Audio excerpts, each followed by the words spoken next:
को लगता है कि कहीं कोई गड़बड़ी आई है, दीजिए, उसकी निष्पक्षता पूर्वक जांच कराना, लेकिन बहकावे में मत आइए। वो क्या कह सकते हैं जिन्होंने आतंकवादी और उनके परिवारों को नौकरी दी। एक दूसरा मुद्दा सर्विस सिलेक्शन बोर्ड का उठा है।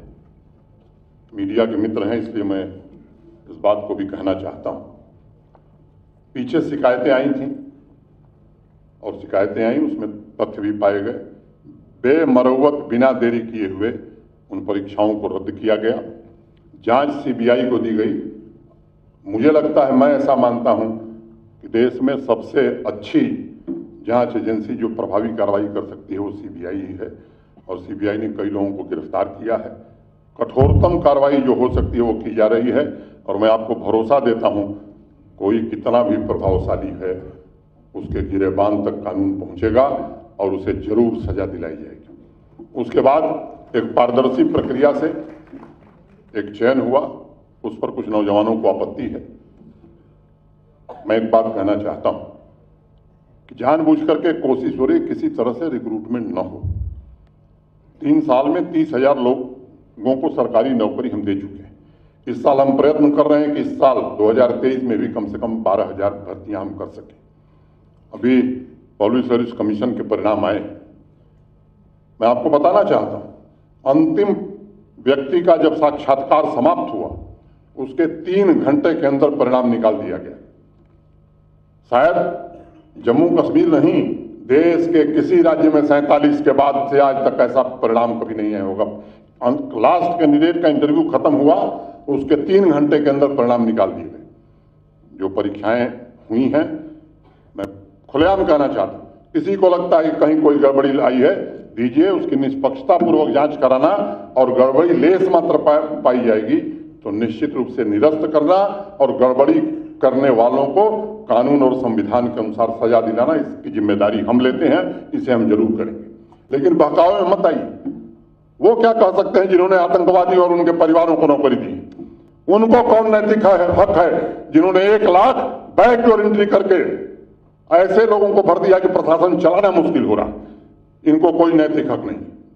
हम आपको भरोसा देते हैं कि जो भी नियुक्ति होगी केवल और केवल योग्यता और पारदर्शिता के आधार पर होगी। वो जमाना लग गया जब नौकरियां दुकान पर बिका करती थी, जब सिफारिश से नौकरी मिलती थी।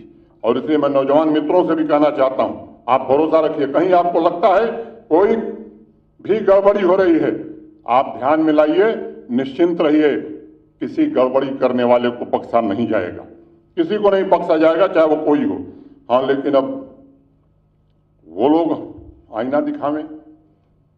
मुझे लगता है जिन्होंने नौजवानों के सपनों को दिन दहाड़े लूटा, पूरे इकोसिस्टम को जिन्होंने बर्बाद करके रखा है, ऐसे लोग नौकरी में थे, दफ्तर आते ही नहीं थे। अब वो तकलीफें तो थोड़ी बढ़ेंगी, और वो बढ़नी भी चाहिए, क्योंकि तनख्वाह आम आदमी जो टैक्स देता है उसकी कमाई से तनख्वाह आ जाती है।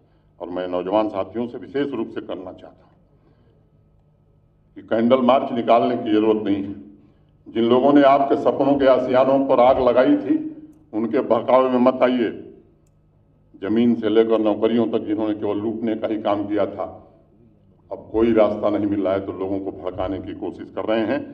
मैं जम्मू कश्मीर के सभी नौजवानों से कहना चाहता हूं, निश्चिंत रहिए, कहीं भी न बेईमानी हुई है न होने दी जाएगी, और किसी बेईमान के लिए अब जगह जम्मू कश्मीर में नहीं रहेगी।